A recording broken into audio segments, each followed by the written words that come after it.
ito kailangan nyo malaman. Hindi makakapasok ang sinuman sa Malacanang. Magsusumpa na si Inday Sara ay sangkot sa mga mga kitilan doon sa Davao.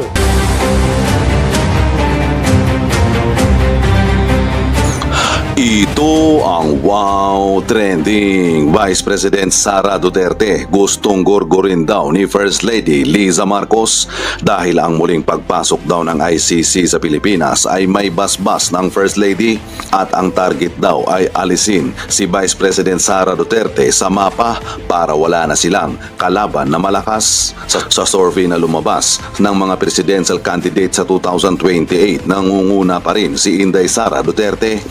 Pero para magawa nila ang kanilang plano na sirain ang imahe ni Vice President Sara Duterte at ang mga Duterte, dito pinapasok nilang muli sa eksena si Arturo Las Cañas. Kung noon ay wala naman si Inday sa picture, ngayon kasama na ito sa pinaiimbestigahan ng ICC dahil sa tukhang. Dahil sa muling paglutang ni Arturo Las Cañas, idinawit niya si Vice President Sara Duterte sa issue ng EGK. Ayon pa nga sa kasamahan dati ni Las Cañas na hindi pumirma dahil medyo kaduda-duda ang kasunduan. 19 million daw ang down payment na hinihingi ni Las Cañas noon para sirain ang pangalan ni former President Rodrigo Roa Duterte at idawit sa Davao Death Squad na issue. Kung 19 million noon ang down payment nila kay Arturo Las Cañas, magkano naman kaya ang ibinayad nila ngayon kay Las Cañas para sirain o idawit si Vice President Sara Duterte sa issue ng ICC? Kaya dito ang mga netizen ay nanggigil. Kasalanan ng mga Duterte ito. Kung noon pa sana ay napagplanuhan nila kung sino ang susunod na Pangulo, si Inday ba o si Bongo, sana wala na tayo sa kalagayan na ito. Sana ay si Inday na lang ang nagpresidente. Pinaglaruan lang nila ang kahinaan at emosyon ng mga Pilipino. Sorry, but isa ka rin sa naging dahilan kung bakit napaupo si Marcos. But hat off, ako sa katapangan mo at pagmamahal mo sa bansa, nandyan na yan. Ang taning, what is next? Hanggang 2028 bang magtiis ang taong bayan? Iilan lang silang nagpapatakbo ng bansa. Bakit di pa sila mag-alsa? Hihintayin pa ng Duterte na mabalahura sila? Nakikipagplastikan na lang sila kung kumilos na si Inday. Ngayon na, very true, walang makakapasok sa Malacanang unless na may go signal sa presidente o sa First Lady. Sa personality ni Liza Smugs, di yan papatalo. Huwag matakot kahit kanino man. Mas matakot tayo sa Diyos. Si Liza, may taning na rin yan. Bukas, malaman natin ang resulta ng masamang gawain nila. Keep on praying, God is good. I'm not surprised. Matagal nang nilalaro ni BBM si Sara at lahat ng ginagawa at desisyon ni Romualdez ay kasama si BBM. Alam ni BBM. Yan kaya nga ni minsan ay di natin naringgan si BBM na sinasaway niya si Romualdez. Nako, sino ba ang binoto ko? Si Inday Sara at Marcos? Bakit parang si Liza at Martin Romualdez ang presidente at si Liza ata ang bise? Gulo, kakalito ng mga politiko. Nakakagigil na ang kasamaan ng asawa ng Pangulo, kapangyarihan ay dapat wakasan. Kalad ka rin palabas ng Malacanang, wag nang patagalin bago pa magdanak ang dugo. Na ito talaga yung plano ni Liza. Okay? Ito talaga yung plano nung hindi pa napapabagsak. Hindi pa nasususpend ang SMNI, hindi pa natatanggal yung Facebook page ko, yung dati, Maharlika Boljakera, yung dalawang Facebook page ko na disable. Kinuwento ko na dito sa inyo. Actually, inulat ko na sa inyo mga kababayan na gagamitin nila si Trillanes, and now Loca Trillanes, active na active siya. And ngayon, si Las Cañas na nire-recycle yung mga issue, yung mga lumang issue na pinagbibintang nila kay Pangulong Duterte, and now ay dinamay na nga si Sara. Okay, umpisa natin dito yung ICC na ngayon ay actually umuwi na yata, di ba? Umuwi na yata ngayong araw na ito. Aba, ang daming palangga. Paki-share naman dyan. Okay, ang title natin today ay ICC binasbasan. Okay, so binasbasan talaga yan ni Liza. Kasi nga, ang punot dulo talaga ng lahat ng laban natin dito ay yung acting president, okay, na asawa ni Kuting. Siya talaga ang punot dulo ng lahat dahil nga gusto niyang manatili ang kanyang pamilya sa pwesto for 3 terms. Naibukailan naman na yan ni Senator Amy, di ba? doon sa pagpupush nila ng ICC na yan. But anyway, ng ICC ng People's Initiative. So itong ICC na ito na kung saan ay tinanggap ni Bersamin sa Malacanang, mga kababayan, utos ni Smugs yan. Bakit kamo? Hindi makakapasok ang ICC o kahit sino, kahit mga ex ni Kuting. Ito kailangan nyo malaman. Hindi makakapasok ang sino man sa Malacanang. Okay? Sa Malacanang, kahit kaklase ni Marcos Jr., kahit ex niya, kapag hinarangan ni Liza. Ganyan kabalahura, ganyan po kadugyot ang babaeng yan. Walang makakapasok sa Malacanang na akala niya, pagmamayari niya, akala niya, palasyo niya. Okay? Akala nila sa kanila hanggat walang go signal ni Liza. So sa makatuwid, mga kababayan, itong pagpasok ng Irene Khan, okay, dyan sa Malacanang at tinanggap ni Bersamin na kesyo straightforward or, mas madibdiban ang kanilang pag-uusap ayon sa, sa pinahayag nila dyan sa mga media, sabi ko nga, bas-bas lahat ni Liza yan. Imagine nyo, you open your mind, mga darling, mga palangga, lalo yung mga men in uniform, no? Kung totoo ang sinasabi ni Marcos Jr., ni Kuting ng Norte, ni Polboronic, yung Addictus Benedictus ng Polboron, na sinasabi niya pag in-interview siya ng media na inihingi ang kanyang opinion yung pagpasok ng ICC. Ano ang sinasabi niya? 100 times ko na yan sinasabi. It's 100 times na hindi natin dapat inaalaw itong mga ICC. Okay, ang ICC dahil tayo ay masariling soberenya, that's BS. Kung hindi niya inaalaw, alright? Yes, Judy Ann Barquilla, yes, I'm under the weather, but the weather is so strong. The weather is still strong, darling, para sa mga kalaban ng bayan. Ngayon, mga kababayan, so lagi sinasabi ni Kuting na hindi natin papayagan yung ICC o napag-usapan na yan ng panahon ni Pangulong Duterte na hindi dapat pinanghihimasukan ng mga ganito-ganyan chuchu-chuchu. Diba? Hindi makakapasok palangga ang ICC sa loob ng Malacanang kung walang basbas ni Kuting. Hindi naman si Bersamin lang ang magdedesisyon. Si Liza ang may desisyon ng lahat. So kung liwanagin ninyo ang inyong mga kaisipan, ang kalaban talaga ng bayan, paulit-ulit ko kaya hindi ako magsasawa na araw-araw sasabihin ko ay ang ahas na ito at saka si Kuting. So tinignan natin, sino ba itong, di ba, nung December, sinabi ko na may pumasok na, okay, December, okay, tignan natin dito okay, na ICC, okay, tignan natin si ICC, ano pangalan nila? Pumasok na, alright. Okay, so, ito yung pangalan niya, nasaan yung pangalan nun? Alright. Okay, ICC.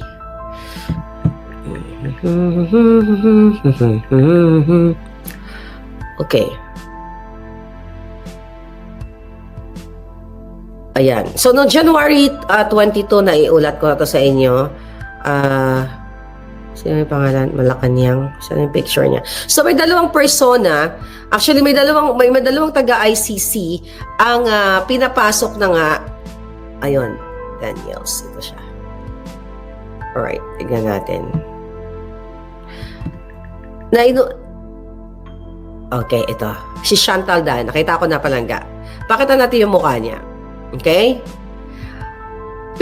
Noong December pa lang, ano ba to? December ba to? Yeah. December pa lang ay nakapasok na actually ang ICC na pinangunahan nga nitong si Chantal Daniels at nung Cora Pronk Jordan. Ito yung mga mukha nila, oh. Okay? Ayan, oh. Yan yung unang pumasok eh. Okay? Siya yung unang pumasok. Ngayon, pinayagan niyang DOJ. Alright? Okay? Pinayagan niya ni DOJ ng Department of Justice. Pinayagan nila yan kasi yan po talaga yung utos ni Liza Smuggs.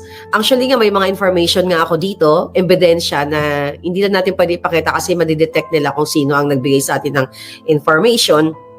Okay? Na pinapasok na talaga yan ni Liza. Liza lahat ang may gawa niyan. So ngayon, itong bago ngayon na in-entertain nila diyan sa Malacanang, ito si Irene Khan. Ano ba ang niyan?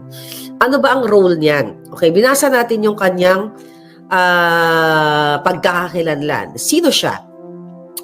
Irene Khan is a Bangladeshi lawyer appointed as of August 2020 to be the United Nations Special Rapporteur for Freedom of Expression and Opinion. Ngayon, mga palaga, sabi dito, the first woman appointed to this mandate. Ano ang mandate nito? 'Di ba? Ang sabi dito ay inappoint siya para sa kalayaan ng kalayaan ng pagpapahayag at ng opinion. Okay, the first woman appointed to this mandate. She previously served as the 7th Secretary General of Amnesty International. She was elected Director General of the International Development. Anyway, let's just focus on the freedom, yung kanyang mandate, freedom of expression and opinion. Nakalagay doon. So, ibig sabihin, ang kanyang mandato ay itumulong internationally kung paano, ipahayag ang malayang pamamahayag at ang malayang opinion po protektahan ang freedom of speech ng ating mga tao, 'di ba? Kung ano yung nasasakupan niya doon sa ICC. Since nag-withdraw na nga tayo doon, 'di ba? Wala na tayo doon, and even the US wala na rin ang kami dito wala na rin kami doon. So ngayon nga mga palangga. So bakit ang issue ngayon nitong Irene Khan na ito is about yung mga war on drugs. Okay, yung mga biktima, yung mga na tsugi daw, okay, na tsugi no panahon ni Pangulong Duterte. Bakit yun ang tinututukan niya at nabasa ko na pinapakancel niya, inuutusan niya ang bansang Pilipinas, inuutusan niya si Liza actually, na totally i-abolish ang NTF-ELCAC na kung saan lumalaban ito sa mga kakaliwang grupo.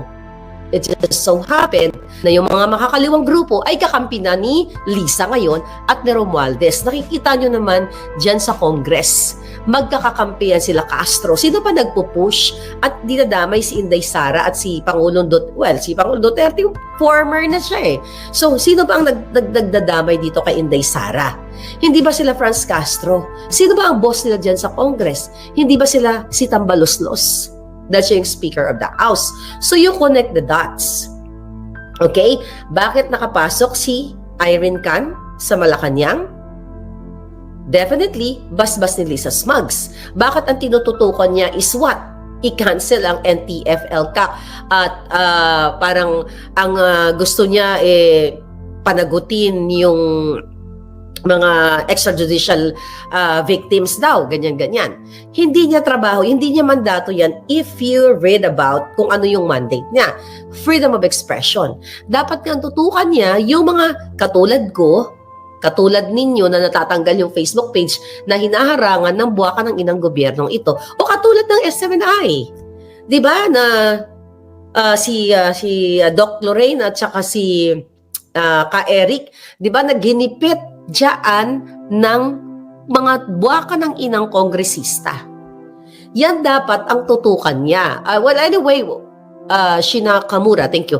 So, anyway, wala naman siyang jurisdiction nga yung ICC. Wala na nga tayo dyan eh. 'Di ba? In the first place, bakit nung December nakapasok yan? Bakit inulat ko sa inyo na si Trillanes ay gagamitin nila para mag-ikot o maghanap ng mga susumpa na si Inday Sara ay sangkot sa mga mga kitilan doon sa Davao. See, lahat na sininform ko po sa inyo ay bumingo tayo lahat dito. Kumbaga, bumingo o naging balita.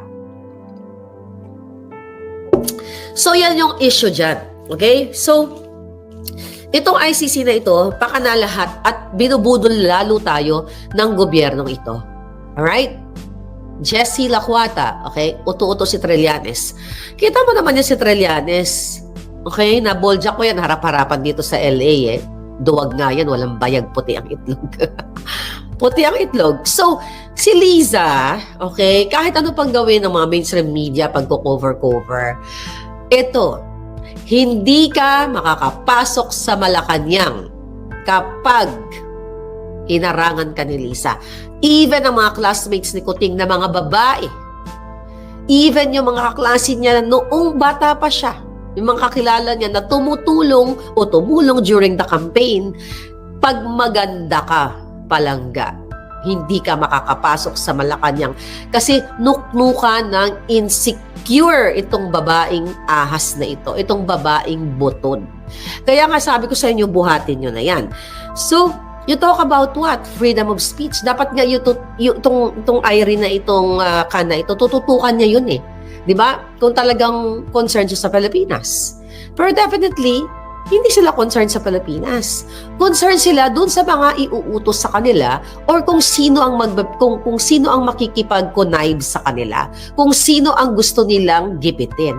And it just so happened na ang gusto nilang gipitin ngayon si Inday Sara kasi nga natatakot sila na pagdating ng 2028 hindi matutupad yung pangarap ni Liza at ni Tambaloslos. Pangarap ni Liza na in 2034 ay mapaupo niya ang kanyang anak na si Sandra. Okay? So ngayon, mga palangga, December, sinabi ko rin sa inyo na itutumba lahat. I-try nilang itutumba lahat. Ako, number one example. SMNI, number one example. Kasi nga, gusto nilang ibagsak si Inday Sara. I think, yeah, nung 2022, sinabi ko na sa inyo na na-missed si Ahas ng text kay Inday Sara, 'di ba? Kung ano-ano sinasabi niya kay Inday Sara, dahil sa kalasingan niya, yung pangbubuli niya or yung pagiging inggitera niya na i-forward niya kay Inday Sara yung message. 'Di ba? Sinabi ko sa inyo yan, mga palangga. So, noon pa lang, and even before pa na maupo si Kuting sa pambubudol, galit na nga si Liza sa mga Duterte dahil nga sa kanyang paghihiganti na hindi nga inupo si Kuting sa Department of Agriculture at doon sa inihingi niyang Department of Agriculture, yung una din sa DILG. Diba? Paulit-ulit na lang tayo sinabi ko sa inyo yan. So, ngayon, gusto ipasara, CNN na hinto na. Yeah, I know, yung CNN na hinto na. So, hindi ko alam, wala pa tayong puting ahas kung ano yung eksakto nangyari sa CNN, pero imagine mo, only the Kuting administration na pasara yung, na purdoy ang CNN. Okay, let's talk about that later. Ngayon, mga palangga, Inday Sara gugurgurin ni Liza Smugs. So, kasi nga ang target talaga ni Liza Palangga, mabura ang mga Duterte sa usapin ng politika sa Pilipinas. Kaya naman, ginagamit niya ang pondo ng bayan para sirain si Inday Sara. Sino ang mga kasabwat ngayon ni